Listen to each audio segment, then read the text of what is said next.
They still insist that they will march, of course, just to seek justice for about more than 20 Kenyans who died as a result of pushing for the rejection of the Finance Bill 2024, which had been considered or termed as punitive. Will we still have those particular demonstrations? Also, we'll focus on the deployment of the Kenya Defence Forces yesterday in what will be considered a secret sitting by the National Assembly in a record 30 minutes, according to the Rarieda Member of Parliament, Otienda Molo. The motion that was moved by the majority leader, that is the Honorable Kimani Ichung'wah, seeking to give orders or an approval to the Defense Cabinet Secretary Eden Duale to deploy the military to boost or to bolster efforts by the police service to deal with protesters. It was approved, and we heard that there was an exchange of blows in Parliament. However, the Law Society of Kenya has now moved to the courts, seeking to have that move declared unconstitutional. But as it stands, KDF can or will be deployed when need be, especially with the National Assembly now in its short recess up to 23rd July 2024. However, there might be a special sitting to consider what the President had referred as withdrawing the bill. According to Azimio and the Law Society of Kenya, there is nothing like the President withdrawing the bill. In fact, he has just an option of either signing it or returning it to Parliament. We regard that as veto, stating categorically why he does not support the bill. Failure to which, within 21 days, the bill will automatically become a law. I'll be having this sit down also on the Deputy President Rigathi Gachagua, of course, terming the National Intelligence Service Security NIS boss, that is Nordin Haji, as the one who should carry all the blame for what happened, the atrocities that were committed by the police. I'll be having a sit-down on that panel with very key guest, that is Honorable James Gakuya, who is a strong supporter of the Deputy President. He is also a member of the Embakasi North, that is a member of Parliament. Honorable Mark Mwenje, who is the Embakasi West Member of Parliament, also serves as the Deputy Minority Whip in the National Assembly. Dr. John Ariko is the Turkana South Member of Parliament and a member of the Finance and National Planning Committee, which actually was taking a keen look at the Finance Bill 2024, also what we currently have as the Finance Act of 2023, and Ruth Kinyanjui, who is an economist. She will be also on board virtually, and as well Honorable Njeri Maina, who is the Kirinyaga County MP. She voted no, surprisingly, despite being a Kenya Kwanza legislator. We'll be getting finding actually the reasons behind her decision. Talk to us via social media platforms at K24 TV, at Joel Church, as well on SMS and WhatsApp numbers on the bottom of the screens. Of course, I'll be sampling some of your feedback before wrapping up New Dawn this morning. What next for Kenya is the conversation, and I'll be sampling, of course, some of your feedback. Let's begin with the newspaper review, and this is the Kenya's #1 free newspaper. That is the People Daily.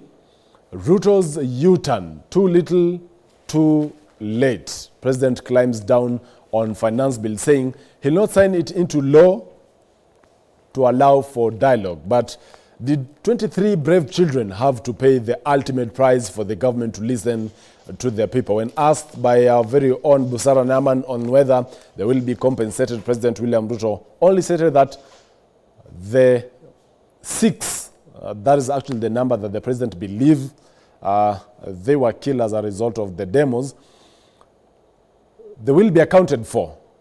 But we saw the Deputy President Rigathi Gachagua, who spoke well in Mombasa, saying that there is need to actually compensate the families of those who lost their lives during the anti-finance bill protests, and also waiver the hospital bills for those who were injured, of course, more than 120. This is just a matter of wait and see. Being on page 217, let's peruse quickly. That is on the People Daily. This one specifically touches on Gachagua demands Haji resignation over the demos. That's the Deputy President Rigathi Gachagua yesterday called for the immediate resignation of the National Intelligence Service Director General Nordin Haji following the deadly wave of violence witnessed in the country over the controversial Finance Bill 2024. Addressing the press at the DP's residence in Kizingo, Mombasa County last evening, Gachagua squarely put the blame at Haji's doorstep. That's the immediate former Director of Public Prosecutions, DPP, saying he has failed the president and the executive by failing to advise him accordingly over the controversial bill. A visibly agitated Gachagua demanded that Haji takes personal responsibility for the deaths. Remember, our People Daily highlights that it's around 23 injuries, more than, of course, 120, and destruction of property witnessed during the protests that have rocked over 30 counties, mainly led by the youth Christian generation, that is Z, over the past 2 weeks. Now, lots of lies, according to Gachagua, just being quoted verbatim, he should not just take personal responsibility for the loss of lives and destruction of property. He should do the honorable thing and resign. Gachagua demanded terming Haji as a man who suffered from inferiority complex, which had seen him kick out more qualified officials from the agency, which Gachagua actually wants them reinstated. That is on Gachagua's take. Still on the People Daily, just of course going to page 4 of the People Daily, where Ruto backs down on finance bill after deadly youth demos. President William Ruto swallowed humble pie and dramatically dropped the controversial Finance Bill 2024 following the deadly wave of protests that have rocked the country in the last 2 weeks. Though the president did not explicitly state whether he would send the contentious bill back to Parliament for amendments, he hinted that he would engage various stakeholders on the content of the bill within the next 14 days to come up with a more acceptable document. In making the decision not to assent the bill, Ruto stated that he had listened to many Kenyans who had rejected the bill outright, leading to the violent protests that have claimed dozens of lives and culminated in the occupation of Parliament on Tuesday afternoon. By the way, according to the National Assembly Speaker, that is Moses Wetangula, the mace that was taken was just a dummy one that was on display. And the reason the House could sit yesterday. Well, back to the cover page. There is an editorial comment there saying, Mr. President, the blood of fallen youths is on your hands. That is also continued on page 10 of the People Daily. You can grab a copy that is free and also download an e-paper just to peruse it. Well, we shift gears now to the Daily Nation. Ruto's olive branch concession intense high-stakes crisis meeting between President William Ruto and his advisors, as well as diplomats, preceded the head of state's decision to send the controversial Bill 2024 back to Parliament. The frantic night-long efforts to de-escalate tension in the country came after mostly youthful protesters overran Parliament buildings. In considering, the head of state also announced a raft of budget cuts targeting his office, among others, and invited the youth to the table. Remember, these will form a better conversation this morning with my guest in studio, but you can also involve, of course, that is via SMS and WhatsApp numbers on the bottom of your screens. Still on the cover page of the Daily Nation, Gachagua's bombshell, a bombshell dropped by Deputy President Rigathi Gachagua, laying blame for the deadly anti-finance bill protest at the feet of the National Intelligence Service Director General Nordin Haji, actually has laid bare the intrigues surrounding decision-making process, actually concerning the national security. The DP addressed journalists in Mombasa, while the president actually addressed journalists from State House. There was a question of why will the DP not have joined the president at Nairobi? Well, the Standard newspaper, Ruto gives in to Gen Z's. President Ruto bows to relentless pressure by Kenyans and refuses to assent to the finance bill, calls for national discussion on the proposed law and other issues affecting the youth. Now, today, according to what I've seen on social media, the 1 million march, they say considering Gen Z does not have a specific leader, then they will march to the State House, actually, to have this dialogue with the President William Ruto. It is a matter of wait and see. Remember, right here on K24, we will give you a wall-to-wall coverage on what will transpire today as far as the protests are concerned. But let's now focus on this story. We're following the mounting public pressure over the contentious finance bill. President William Ruto has announced that he will not sign the Finance Bill 2024 into law. The move comes after Tuesday's deadly protests that left a trail of deaths and destruction and saw demonstrators breach parliament premises for the first time in the country's history. Busara Naman tells us more. Thank you. Thank you very much. In his address to the nation from State House, Nairobi, over the controversial Finance Bill 2024 that sparked nationwide deadly unrest, President William Ruto conceded and announced that he would not sign the bill into law. Having reflected on the continuing conversation around the content of the Finance Bill 2024 and listening keenly to the people of Kenya who have said loudly that they want nothing to do with this Finance Bill 2024, I concede, and therefore I will not sign the 2024 Finance Bill. President Ruto also stated that he would engage Kenyan youth to hear their perspectives and concerns. There is need for us as a nation to pick up from here and go into the future. And I am therefore proposing that because we have gotten rid of the Finance Bill 2024, it is necessary for us to have a conversation as a nation going forward. How do we manage the affairs of the country together? How do we manage our debt situation together? He added that moving forward, Kenya will engage in a multi-sectoral conversation about the public debt and the country's future, while calling for immediate austerity measures to reduce spending, which will begin with the presidency and then spread to the executive branch of the government. The country witnessed widespread expression of dissatisfaction with the bill as passed, regrettably resulting in the loss of life, destruction of property, and disintegration of constitutional institutions. On my own behalf, and on behalf of these members and many other Kenyans, I send my condolences to the families of those who lost their loved ones in this very unfortunate manner. Following the withdrawal of the bill, the country now will operate under the Finance Bill 2023. The Finance Bill 2024 will now be referred back to the National Assembly with a memorandum detailing reasons for declining to assent it into law. The majority leader will then move a motion seeking the House's concurrence with the President's recommendations as provided under the standing orders. A resolution will be passed that will see the bill withdrawn in its entirety. The Kenya Kwanza government was seeking to raise nearly 200 billion shillings in extra revenue to finance its projects through the Finance Bill 2024. The government had presented to Parliament a 3.99 trillion budget for the financial year 2024-2025.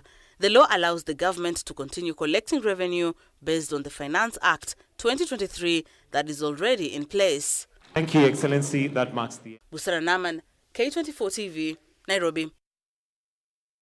We have a dysfunctional National Intelligence Service. These are the words of Deputy President Rigathi Gachagua, who now says the NIS failed to advise him and the president that Kenyans would reject the finance bill leading to protests. According to Gachagua, the intelligence service instead fed him with lies linking him and former President Uhuru Kenyatta to the chaos. The DP has to this end called for the resignation of NIS Director General Nudin Haji, whom he has claimed is suffering from inferiority complex. Heartbroken following the loss of lives of our children. Deputy President Rigathi Gachagua has now come out guns firing in all directions, poking holes into the government's response to the Gen Z protests, wondering when the rain started beating them. We have lost lives, property destroyed, anarchy, fear, uncertainty. How did we get here? How did we get here? We were just elected the other day as a very popular government. Where did the rain begin to beat us? According to Gachagua, there was intelligence failure on the magnitude of the protests. It had to take people to die, property to be destroyed, protests across the country for the president to know the truth of what the people of Kenya feel. Yet, there is an organization paid for by the public to brief the president and the government about the feeling of the Kenyan people. Officers of the National Intelligence Service, officers of the National Police Service have told me in confidence they did not get advance intelligence briefs about the magnitude of the protest. Gachagua is to this end calling for the resignation of NIS Director General Nuruddin Haji, blaming him for the deaths. Nuruddin Haji was a junior officer in the National Intelligence Service before he was appointed as DVP. When he was appointed to the office of the Director General, because of inferiority complex, had Nuruddin Haji done his job, we will not be where we are today. He has no capacity. He is out of the country most of the time on business trips. The country is on his own. My boss, President William Ruto, is exposed that he has to back down and admit that he has hurt the people of Kenya. Yet this matter has been in public domain for the last 2 months. I want to say that Nuruddin Haji must take responsibility for the deaths that occurred. He must take responsibility for the mayhem. The DP has also called for the end of using the criminal justice system to manage politics. I am informed that members of parliament who voted no have already been targeted by the National Intelligence Service for harassment for their political stand. This is a promise the president and I gave to the people of Kenya, that never again shall we use the criminal justice system to manage politics. I want to say that the president and I gave a categorical promise to the people of Kenya that the issue of abductions and extrajudicial killings will never happen again. Sadly, this is back. It is unbelievable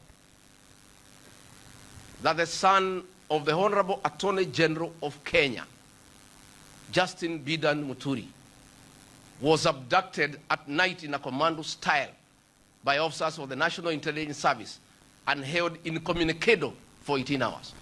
Yet, that is the Honorable Attorney General of the Republic of Kenya. What will happen to other Kenyans?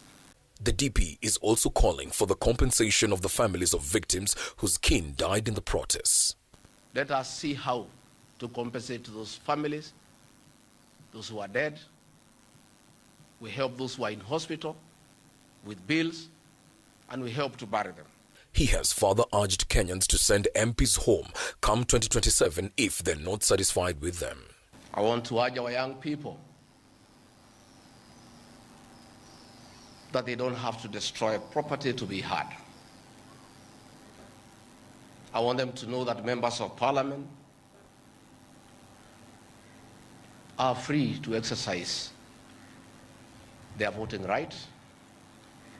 And should anyone have a problem with a member of parliament for a certain decision that he or she has made, you'll have an opportunity in the next general election to express your displeasure.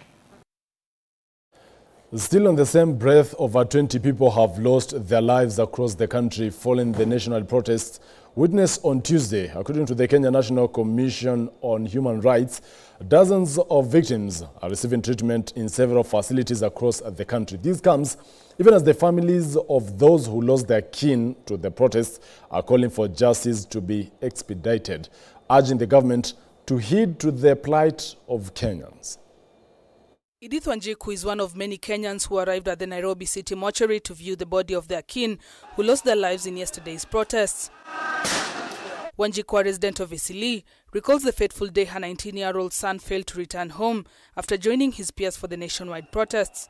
According to Wanjiku, the 19-year-old Ibrahim Kimani is said to have sustained several gunshot wounds, leading to his immediate death. Ningependa kumwambia yeye pia kuna watoto na ajui mtoto wake kesho ataenda kwa nani ama ataolewa na nani ama ataoa nani, akayakijua kitu kama hiyo. Wake ingekuwa leo ni yeye amefanyika kitu kama hiyo ama amekuja kwa maandamano, angefeel uchungu sana. Nadhani hata hiyo finance bill ingekatikia hapo, hiyo mambo na finance bill, sababu amesikia pia wake amekufa kwa maandamano. Hiyo ndio kitu mimi ningependa kumwambia. Na si yeye peke yake, ni viongozi wote. Wale watu wanapiga yes. Wanapiga yes sababu wamepewa milioni 2.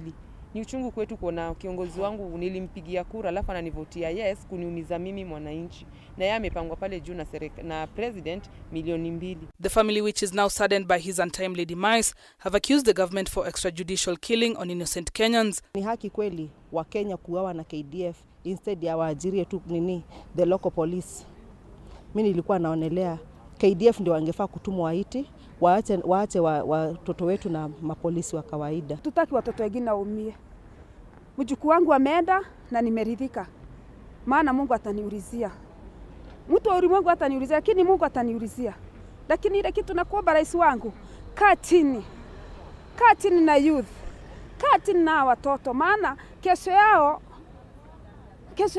iko, lakini kesho yao kiumiza wataenda wapi? During a spot check by K24, the mood at the Kenyatta National Hospital Funeral Home was not any different, as families from at least 3 people who died in the demonstrations came to view their loved ones. The brothers started looking for him at about from 4:30, I think 5, or I think the gunshots, from what we saw, they started about 4:30 or something like that. So they started looking for him and he was not picking the calls. Fortunately, the friends who were with him, 5 minutes later, they just departed. And 5 minutes later, they were looking for him, and someone else, a stranger, picked the phone and said that he's already killed. According to the hospital management, at least 165 casualties were admitted from the protest witnessed yesterday. Among them, 72 successfully received treatment and were discharged. As we speak, there are about 8 of them undergoing surgeries at the moment, and we have about 23 who are waiting for additional procedures. We did what we call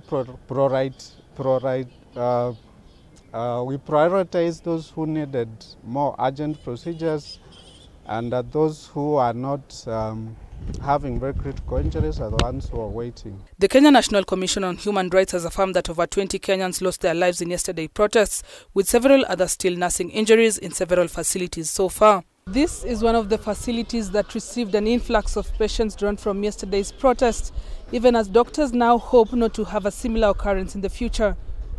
Reporting for K24, my name is Gertrude Burgay.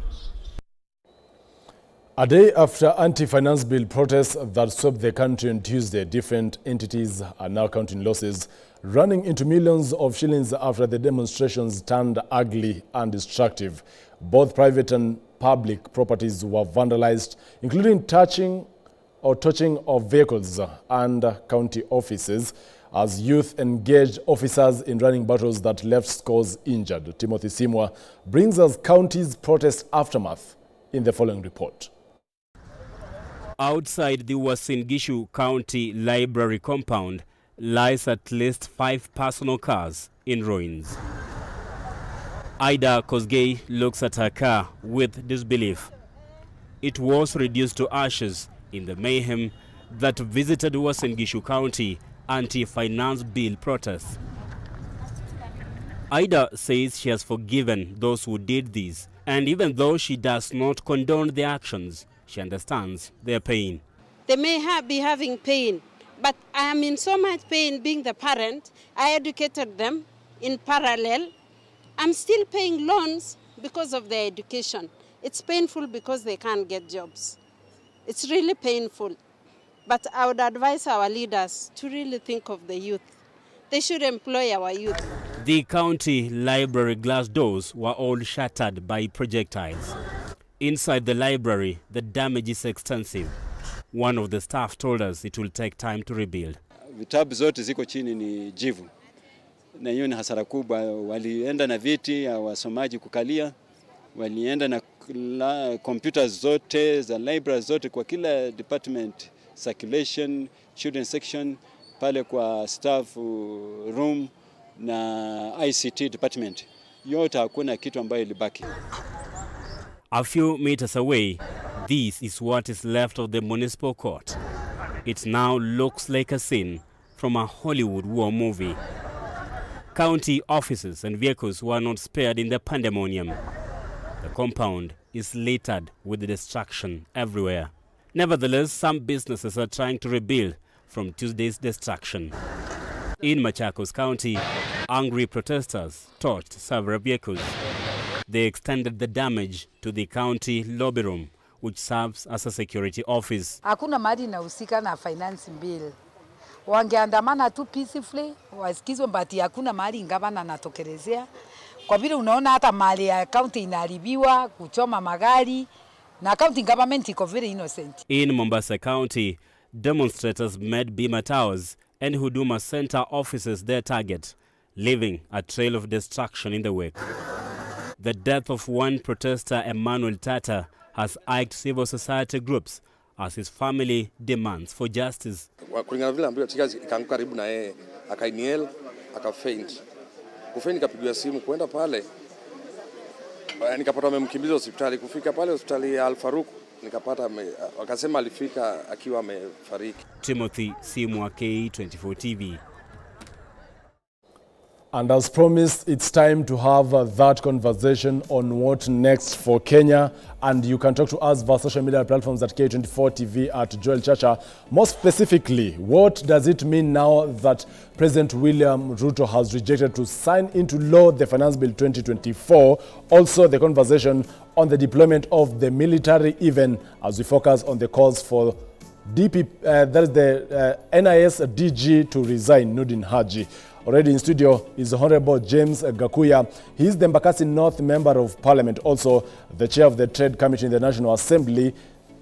Seated in the middle is Honorable Mark Mwenje, who is the Embakasi West Member of Parliament, and as well the Deputy Minority Whip in the National Assembly. Set to join us in just but a bit will be Honorable Dr. John Ariko, who is the Member of the Finance Committee and as well MP Turkana South.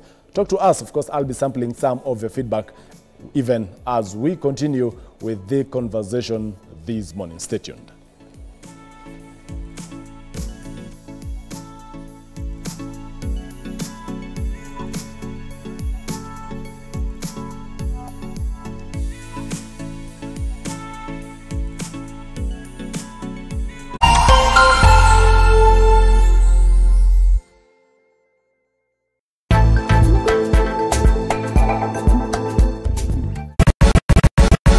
When it's a Saturday, there's only